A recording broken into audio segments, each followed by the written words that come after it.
Hi అండి, అందరూ ఎలా ఉన్నారు? నేను చాలా బాగున్నాను. ఈరోజు నేను డిష్ వాషర్ క్లీన్ చేసుకుంటున్నాను. డిషెస్ అన్నీ డిష్ వాషర్ క్లీన్ చేస్తుంది, కానీ ఆ డిష్ వాషర్ని కూడా మనం అప్పుడప్పుడు క్లీన్ చేస్తూ ఉండాలి. ముందుగా ఆ డిషెస్ అన్నీ తీసేసి, అదిగోండి ఆ ఫిల్టర్ చూడండి ఎంత డర్టీగా ఉందో, అది రిమూవ్ చేసేసి, అండ్ ఈ పార్ట్ కూడా ఉంది, అంటే రిమూవబుల్ పార్ట్స్ అన్నీ తీసేసి సోపీ వాటర్లో కొంతసేపు నానబెట్టుకోవాలి. ఇగోండి చూడండి, చాలా డర్ట్ ఉంటుంది. మనం ఎవ్రీ 2 to 3 మంత్స్కైనా ఒకసారి క్లీన్ చేసుకుంటూ ఉండాలి. అప్పుడే డిష్ వాషర్ కొంచెం నీట్గా అన్నీ క్లీన్ చేస్తుంది అండ్ అలాగే డ్రై చేస్తుంది. ఇక్కడ నేను ఇప్పుడు కొంచెం వెనిగర్ని క్లాత్ మీద వేసుకొని అన్ని పార్ట్స్ నీట్గా తుడుచుకుంటున్నాను.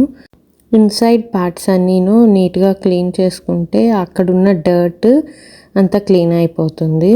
నెక్స్ట్ ఆ ఫిల్టర్ చుట్టూ కూడా కొంచెం డస్ట్ అంతా పేరుకుపోయి ఉంటుందండి. అగోండి చూడండి ఎంత ఉందో. నేను అప్పుడప్పుడు ఎవ్రీ 3 మంత్స్కైనా నేను ఒకసారి క్లీన్ చేస్తాను. క్లీన్ చేసినా కూడా మన డిషెస్లో ఉన్న డర్ట్ అంతా కొంచెం ఆ ఫిల్టరే కదా మనకి క్లీన్ చేసి ఇచ్చేసేది. సో అందుకని అక్కడ క్లీన్ చేసుకుంటున్నాను. అలాగే ఈ సైడ్స్ కూడా కొంచెం ఆ వెనిగర్ వాటర్తో ఆ జిడ్డు ఆ మరకలన్నీ తుడుచుకుంటున్నాను. మన ఎప్పటికప్పుడు క్లీన్ చేస్తేనే కొన్ని ఎక్కువ రోజులు మనకి ఏ ఎక్విప్మెంట్ అయినా ఏ మెషిన్ అయినా కొంచెం ఎక్కువ రోజులు వర్క్ అవుతుంది.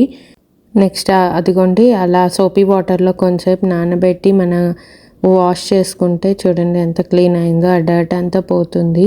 సో ఈ ఫిల్టర్ అయినా మీరు అప్పుడప్పుడు క్లీన్ చేసుకుంటూ ఉంటే మనకి మెషిన్ కొంచెం ఎక్కువ రోజులు వర్క్ అవుతుంది. లేకపోతే క్లాగ్ అయిపోవడం అండ్ సరిగ్గా డ్రై అవ్వకపోవడం, డిషెస్ ఇలాంటి ప్రాబ్లమ్స్ అన్నీ వస్తాయి. క్లీన్ చేసిన పార్ట్స్ అన్నీను మళ్ళీ ఎక్కడక్కడ పెట్టేసేయాలి. అండ్ నేను కింద బేకింగ్ పౌడర్ స్ప్రింకిల్ చేస్తున్నానండి. సో దానివల్ల మనకి ఆ డిషెస్లో మనం నాన్ వెజ్ ఇలాంటివన్నీ తింటూ ఉండి ఆ బౌల్స్ అన్నీ పెడతాం కదా, అలాంటి స్మెల్ లేకుండా. అండ్ పైన ర్యాక్లో వెనిగర్ వాటర్ వేసాను. 1 కప్ వాటర్లో కొంచెం ఒక 1/2 కప్ వెనిగర్ వేసాను అండ్ నార్మల్ సైకిల్ రన్ చేశాను. మొత్తం మంచిగా ఇదిగోండి చూడండి ఎంత నీట్గా షైన్ అవుతుందో. ఇలా అప్పుడప్పుడు మనం చేసుకుంటుంటే స్మెల్లీ ఉండదు అండ్ నీట్గా ఉంటుంది. ఈ వీడియో మీకు నచ్చే ఉంటుంది అనుకుంటున్నాను. Please like, share and subscribe. Bye bye.